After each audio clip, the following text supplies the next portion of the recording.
Init na ang atong mantika. Ilunod na nato ang sibuyas.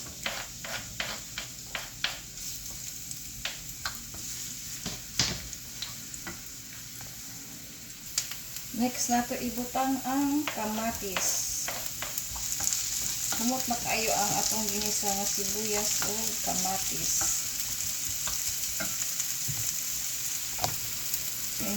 Naluto naman atong sibuyas o kamatis, isunod ay nato ang palya or ang palaya.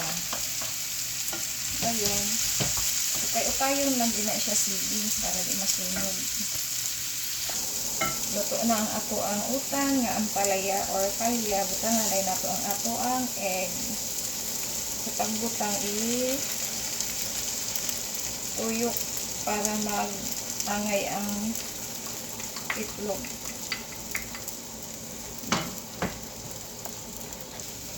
Luto na.